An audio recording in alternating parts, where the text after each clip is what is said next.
Hello, let's cook some peanut sauce Malaysian style. This is quite staple. Cooking time about 30 minutes. You will need a bag of salted peanuts. That's about 200 gram, blitz it fine. 1 finely chopped onions, an inch of ginger root. You crush that one. 100 gram of chili paste or 50 gram if you don't want it too hot. 100 gram of coconut sugar or dark muscovado. Tamarind slice here if you make your own chili paste, otherwise don't worry about it.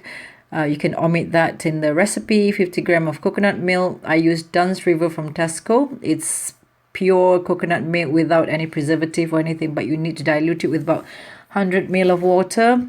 Have a cup of cooking oil and about 400 ml of hot water. Now let's get cooking.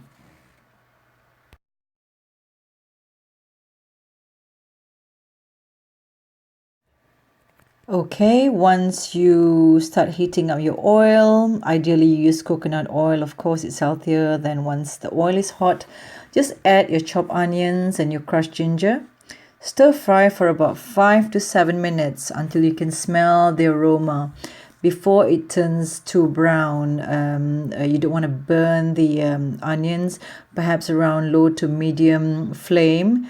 So just keep stirring to avoid the onions from getting burned, but just keep stirring until you get the aroma, and this will take about 3 to 6 minutes. And then once you can smell the aroma of the onions, now you can add your chili paste, and then you still continue stirring. This is quite simple to make actually, although we used to make it for 2 to 3 hours. It's just a quick one, an emergency half an hour. If your friend is coming in half an hour, you can get it done if you have everything in the cupboard. So continue to stir for a few more minutes.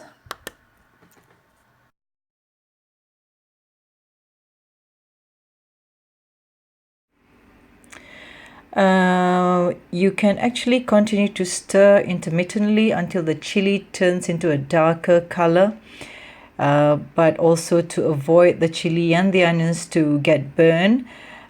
So make sure that your flame is actually between low and medium. And once the chili starts to change color and you can smell the aroma even stronger, you can add your peanuts, and then stir it a little bit before you add your 400 ml of water, and see the texture of the sauce itself, because if it's too thick, then you just add a little bit more water, and then you add your sugar. In this video I actually added tamarind slice, which you don't have to if you buy a store-bought chili. And then check the consistency of the sauce. I like it a bit not too thick initially, because I'll be adding coconut milk, and eventually when you cook it a little bit longer after simmering, it gets a bit thicker. So just monitor the sauce and continue to boil. Once it starts boiling, you just continue to simmer for about 15 minutes. And so just keep monitoring and stirring every now and then until it starts bubbling. Now you can actually see the oil right on top of the sauce, and the sauce is a little bit thicker. So it's a good time to actually add your coconut milk in a couple of minutes. So give it a quick stir a few times, and then you can just see it's still bubbling. It's actually almost ready. And we do add the coconut milk towards the end of the sauce.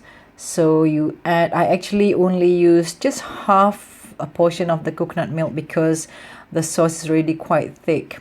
The coconut milk is also good for flavor, although you can actually skip the coconut milk if you don't want to. Once the coconut milk is already added, just simmer it for a few more minutes, probably around 5 minutes, 3 to 5 minutes really, until the coconut milk is not raw and cooked. And when it starts boiling and you see the oil on top of the sauce, and you can see it simmering, then you can just give it a quick stir and it's done. Once it's done, you can actually serve it immediately with some blanched vegetable. I like to use kale, bean sprouts, even asparagus in here. I personally like to have boiled eggs with it. Some people even have prawn fritters and all sorts. So you can really have it with salad, or for satay you can actually add other things to eat it with.